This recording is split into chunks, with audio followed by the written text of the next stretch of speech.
Okay, so folks, in addition to those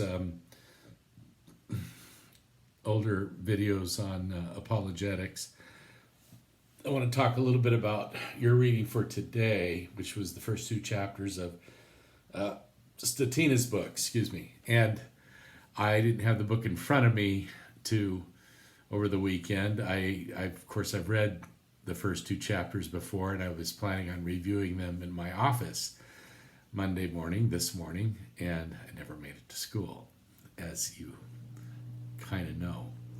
So I want to talk about one matter in there. You will notice that she leads off, I think, chapter 1 with a brief quotation from Karl Barth, of whom you learned a little bit in the fourth video, where Barth figures as something of an anti-apologist. I'm sure there's certain ways in which Barth could, well, no, he can't really be called an apologist, not without stretching the term quite a ways. So Statina starts with Barth, and she may, I think she'll mention his name a couple times. I know Tillich gets a mention or two as well. That's just it's a good book on, the kinds of strategies that are important for reading theology. I think it's a nice book. But I do want to comment on one matter that is in the first or second chapter. Again, I don't have the book in front of me, but I know that Statina, at least once, and probably not more than twice, uses the phrase "Word of God," and she uses it to refer to the Bible. That should at least be reflected upon theologically a little bit. I know it's a very common designation, but we should wonder whether it's a very biblical designation for a couple reasons. Let me try to lay them out. The first, of course, is that the Bible is a lot of words. And a lot of words in many different genres, and in many cases, those words are not God's words. They're clearly human. They're all human words, of course. All of it has human authorship. But some is even more explicitly, like I think of the Psalms, that are prayers to God. If we want to call the Bible itself the Word of God, we have to be careful of the times in which that phrase is used as sort of the beginning of an argument about the nature of the Bible and its authority. So, more positively, let me say this. In the Bible itself, I think I'm on safe ground to say that ultimately the Word of God, according to the Bible, is Jesus Christ.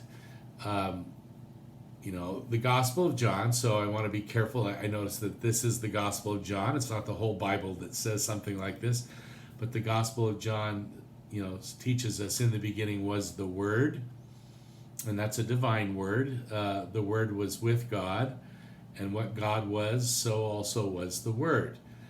Now, that's the first verse of the Gospel of John, and it's clear that the Gospel of John is not talking about the Bible there.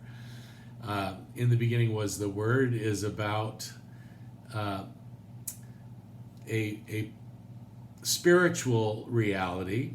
It's not even the person Jesus yet, because Jesus is the name of a human being, and that human being had a beginning in time. The human being did. We're talking right now about the eternal Logos, or Word, and we read about that again in John chapter 1 most explicitly. And that Word, we're told in verse 14, that Logos became flesh and lived among us. So at verse 14, when the Word, this divine reality, this divine communication, we might say, which is not at all identified as the Bible in those first 13 verses. It is instead, I'll say again, a spiritual reality. We could call it the second person of the Trinity, but that's more than what the Gospel of John says. But this Logos, this God's abundant disposition toward communication, one theologian has put it, this Logos became human and lived among us as Jesus of Nazareth. And the Word becoming flesh happened at a particular time and in a particular place. And we call that the incarnation of the divine Word. So, Word of God or divine Word in the Bible is, first of all, we could say, like this eternal Word of God. John chapter 1 is clearly, when I say eternal, I obviously don't mean the Bible, because the Bible also is made up of human documents that came into existence. But the Word of God as God's own speech, communication, outreach is eternal, as God is eternal. So we remember that in Genesis 1, how does God create? So we've heard this before, but God creates, of course, by speaking. Let there be this, let there be that. And so this speaking of God became very important in the Jewish tradition, as it developed, because this speaking of God is the Word of God. God speaks and things happen. God speaks and things come into being.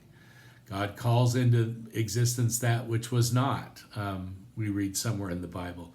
So it's the Word of God that then becomes flesh. And we'll talk more about this term flesh, but for now we'll just say a real, live human being in space and time, living among other human beings, 2 feet on the ground, in kinship, not just with human beings, but with all things, and certainly all living things. We'll return to that theme later on. But that's the doctrine of the incarnation. The book of Hebrews says something similar. I'm going to pause for a moment to research something that I was going to research and I forgot to do it.